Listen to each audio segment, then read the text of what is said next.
And today I want to talk to you about my 7 ways to stay balanced in life. I was recently interviewed in a magazine article, and I gave them tips of basically my 7 go-to strategies to really keep your life in check and in balance. And today I wanted to share those with you.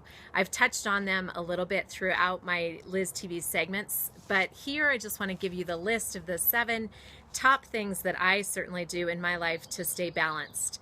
So the first thing is to notice your breath. Just breathe.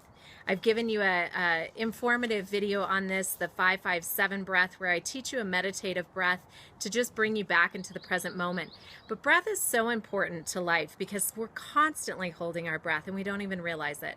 So definitely make breath a huge part of your life. I promise you it will take you from a state of anxiety or stress or just not very happy to a euphoria, maybe a lighter feeling that you haven't experienced before.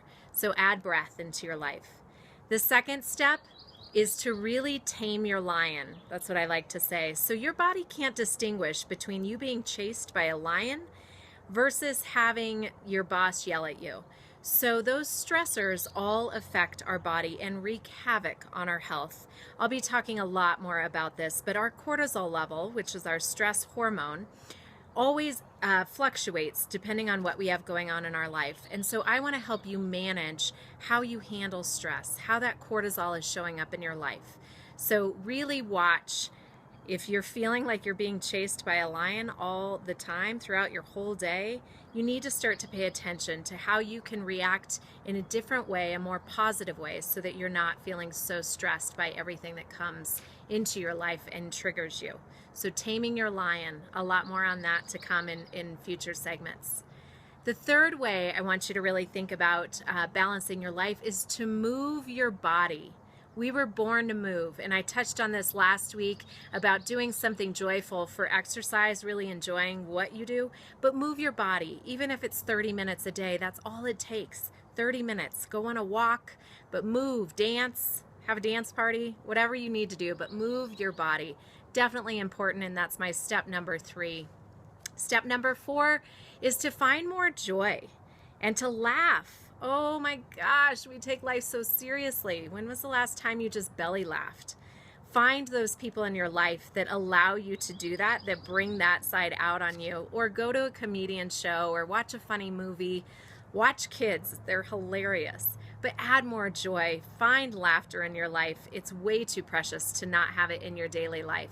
If that doesn't, or feels a little foreign to you, find one thing every single day that you enjoy doing and brings you joy, that kind of puts that smile on your heart and makes you feel fired up about life again. So that's a daily requirement. The 5th one, step that I'd like you to consider is to create space. And I've touched on this before in a segment as well, but that's really not over planning, not over scheduling. We get so bombarded with things that we have to do and all of the things we're trying to get through, but are we really enjoying any of the space between those moments? Do we get time to just enjoy going from point A to point B, or creating more space in your day to just sit and be quiet and still and actually listen to the birds and look around at where you get to live or who you're with? So make sure you're creating space in your life. I promise you this will shift so much about how you're living your life. The 6th one is to nourish your body. And I can't say enough about this one. Again, so much more to come on this topic. Inflammation wreaks havoc in our body. And so when we nourish it, I'm talking about what you put at the end of your fork is the best medicine you could possibly give yourself. And so nourishing your body every day doesn't just become something that you feel like you have to do. It's a choice that you're choosing to be the best version of yourself. You're allowing yourself to give yourself internal medicine through food by nourishing your body with healthy vegetables and fruits and grains and protein and all of the good stuff that we need to survive and to give us energy. So nourish yourself through food. And then the step number 7, finally, it's restore and rejuvenate. And this is a huge importance as well. I've talked about sleep.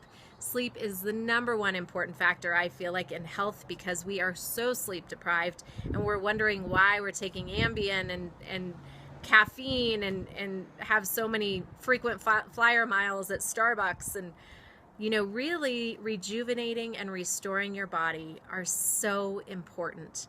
You can go play hard, you can work hard, but if you don't restore your body at the end of the day, you're gonna run out. And so I really want you to take seriously the idea of sleeping really well, creating space. Check out my video on sleep, but then also just rejuvenating. You know, I just went on a long bike ride this morning and it crushed me. I'm not quite in my bike shape yet. And now I'm sitting out on a patio reading a magazine. And so that's my way of letting my body come down, rejuvenating my energy. And tonight I'll get a good night's sleep and hopefully go to bed early. But that's so important. So make sure that you're doing that. Those are my 7 steps for you. I hope that you really implement a few of those in your life. I can't tell you the difference it's made in mine.